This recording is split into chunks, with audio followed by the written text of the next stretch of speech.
Hey everybody, Solinus Dracone here, and this is just kind of a brief little thing, sort of like my Magicite tutorial, but this is how I tend to grind my way up in Final Fantasy VI. Of course, once you have the growth egg, it kind of opens up at any point, but I have waited until I've gotten all the Magicites, and I'm going to kind of go over a little bit of my strategy here. First off, the equipment, whatever the best you can equip. Growth Egg is mandatory if you want to double your experience for every battle. Miracle Shoes, we'll talk about that shortly. Growth Egg does not stack, I should mention. One Growth Egg is going to double your experience intake, but that is it. You are not going to be able to actually quadruple your experience intake by equipping 2 Growth Eggs, so just letting you know about that. So, my stat layout right now for Sabin is as you see here. I've gotten his magic up to 71 using the Zona Seeker Magicite, and generally you want to start off in the area around Jidoor here. This is that little forest. And in the area around Jidoor, you're going to have 2 different types of enemies attacking here. Ultima helps a great deal. It's generally a good idea to start by getting your magic stat up to enough so that you can actually one-shot an entire party with Ultima. So as you can see here, these 2 mantises, they go down quite easily. I generally stop my level gaining around 70 once I hit the magic number of 70, which, you know, 71 because that's just how Sabin leveled. But I got his magic up to 71, and that seems to do 99 damage on most enemies that I'm facing.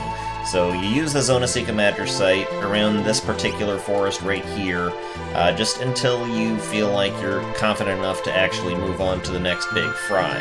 There's another type of enemy you can encounter in this forest, and I should mention that that's who I've gotten my gold off of. It's not these guys. Let me fill another round of these guys here real quick for you.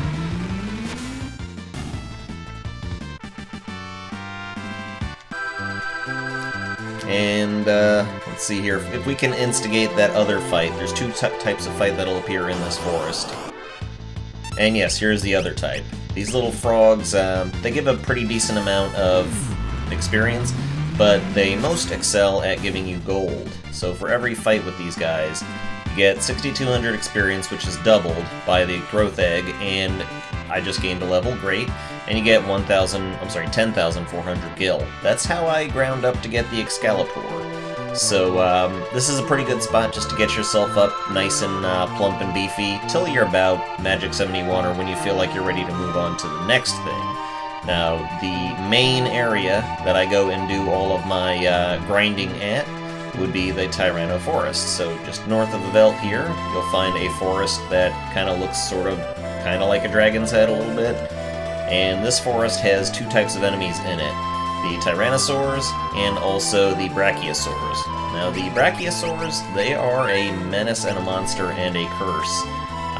But they do give a hell of a lot of experience, so if we happen to run into them, I'll show you how I managed to kill them on Sabin. But these guys are nasty. So I'm just going to go ahead and kill a Tyranno for you here. I also found out that using the analog stick makes doing blitzes way easier. The Tyrannosaurs have a little over 10,000 HP. I'm not exactly sure the entire amount, but if you kill them with a 99 hit and then just standard attack usually takes them out. So, you know, just I'd say about 12,000 HP, I'm not even certain, but generally if you've got an attack that can do 99, doing that twice is more than enough. So this is the area that I generally grind up the most here. So I'm just going to go ahead and do one of these. Good old Phantom Rush.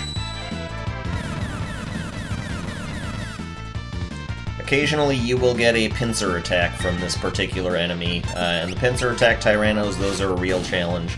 You want your Ultima to be doing top-notch damage by that point, because that is about the only thing I can think of that is going to actually get you through those 2 Tyranno battles. So that's why I say if you're not feeling confident, start getting yourself ready in that other forest outside Jidoor. There's also the forest right outside of Miranda, which is where we found Lola, who sent the pigeons along to Cyan, etc., etc., etc. So that forest right there also contains quite a few of those mantises and frogs. So, yep, this is where I'll do my leveling up. Generally, I like to get my magic up to 70-ish and my speed up to 70-ish, and using the Cactuar Magicite, that is the only Magicite in the game that'll let you get your speed up, and once you have it up, it is ludicrous. Now, let's talk for a moment about the Miracle Shoes here, because these are something else. These are my favorite relic in the game outside of the Celeste Triad, formerly known as the Economizer. These, as you can see here, cast Haste, Protect, Shell, and Regen on the wearer. So immediately you have a boost to your ATB speed, you have a lessening of any physical attacks you're going to take, a lessening of any magical attacks, and a small regen. And regen is based upon your stamina. That's about the only useful thing I can think that stamina bases off of.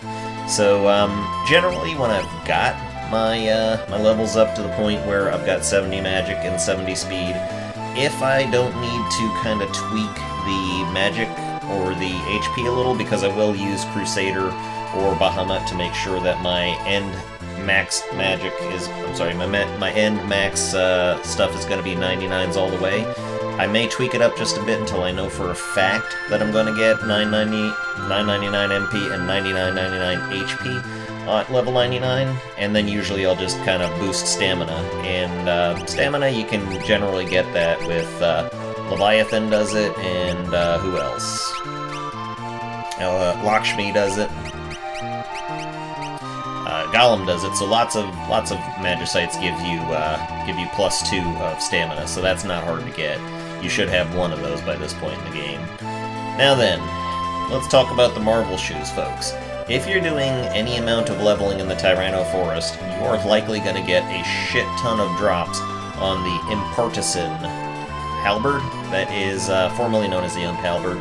That is a special piece of equipment that is part of the set that is only any good for you if you're an Imp. If you're an Imp, then having the Imp gear equipped is going to do you a world of good. But I don't follow down that path. So I'm going to take off the growth egg and put on the safety bit for right now, because there are one or two enemies in there in the Colosseum that we're going to be fighting that can do instant death, and I just like to be safe.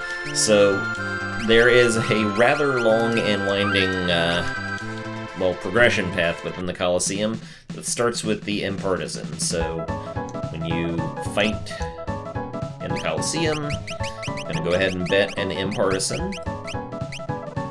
Where'd it go? Here it is. As you can see, I've got 18 left, and I've already got like 10 Marvel Shoes, or sorry, they're called Miracle Shoes now. So you bet an Impartisan, you fight the Were-Dragon. Generally, Sabin can be counted upon to fucking kill anything at this point, or whoever you have at a high level can be depended upon to do that. But I've seen Sabin do a stupid blitz that, like, self-sacrifices, so it's not very good. From that battle, you will get the Cat Ear Hood, which, in and of itself, is an excellent item. It doubles the amount of gold that drops after a battle, so that's very good. Only Realm can equip it, though. So if you're grinding for gold and you want to get some more of it there, then, you know, you can go ahead and put that on Realm. But honestly, if you do any amount of work in the forest outside Jidoor, then you are going to get that up pretty damn quick. So, let's see, where did the Cat Ear Hood go? There it goes. And the Cat Ear Hood will have you fighting the Slagworm. Now, because I've got the Paladin shield on, that Quake does dick all to me. And I should mention, all battles in the Colosseum, once again, are 100% autopilot, so depending upon what your dumbass does, then you're gonna, gonna win or you're gonna lose. From betting the Cat Ear Hood, you get the Merit Award. That is a relic that actually allows weaker party members to equip heavy gear. Like, for instance, if you put it on Realm, she can equip all the heaviest gear, she can equip swords and heavy armor and whatnot, so it can be useful if you are really struggling, but honestly, the way that we're doing things, I doubt that's going to be a problem. Where the hell did that Merit Award go? I should probably back out and sort, because when you equip your guys, then that can kind of screw with your entire roster. Okay, so Merit Award, right there. You fight a ninja called Covert.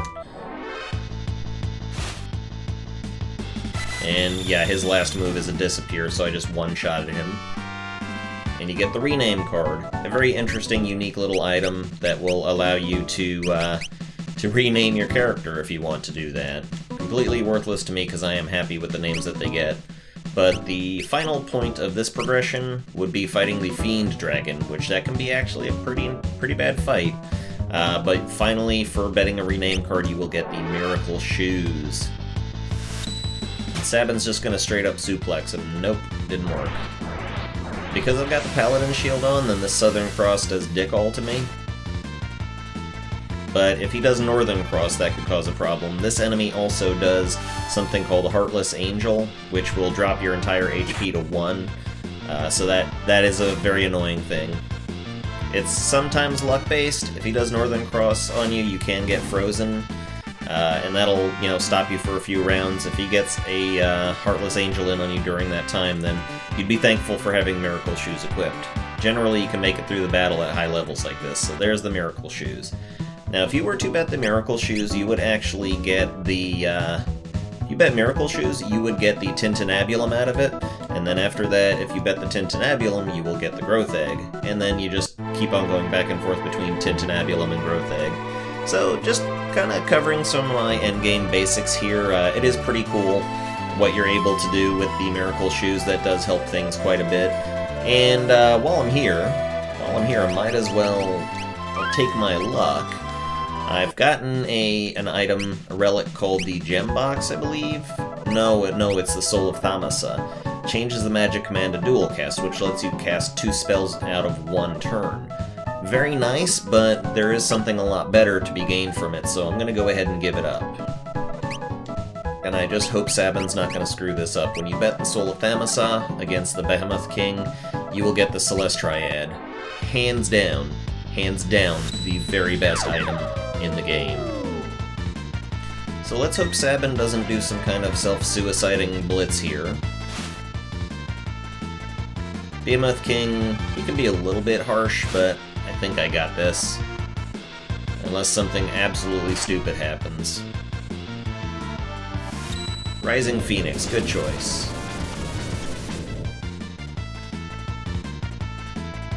Ooh, this guy's taking a few hits to go down. And did I win? Yes, I did. And the Celeste Triad. My god, is the Celeste Triad the best item in the game. Why?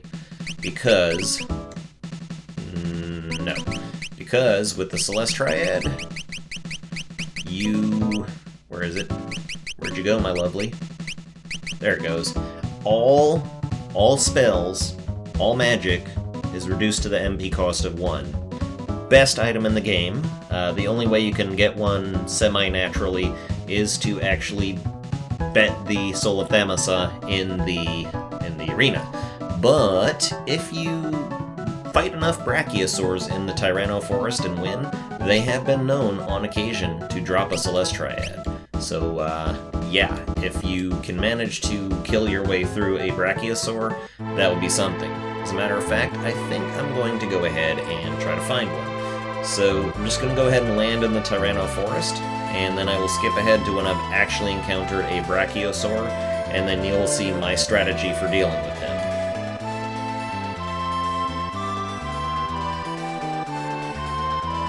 So, see ya in just a few minutes. Okay, we got one, so, ladies and gentlemen, I have to pause for a moment, because you cannot fuck up on the Brachiosaur. My strategy is as follows. Hopefully you have the Quick Spell, which you ought to if you've been doing your grinding very nicely in the Tower of Fanatics. With the Quick Spell, you can get an immediate 2 turns right off the bat. So, I'm going to do my most powerful attacks against this guy. 2 Phantom Rushes. I think he has about 50,000 HP, give or take. I can only get him down after 5 Phantom Rushes. Fucked that one up, so I am in shit. This guy can do quite a number of things. Very harmful spells. He can do Ultima on you. He can just sneeze you right out of the battle. And just in general, he is a heavy hitter, so do not fuck around with Brachiosaur. As a matter of fact, let me double check that I'm putting in my entries correctly here. Quick takes up quite a lot of magic, but it is worth it if you can actually manage to beat this guy. And if it were Edgar, I'd be doing, like, Drill or whatever, and heck, even Ultima if I have to. So after all that, I should be able to off him with this final Phantom Rush.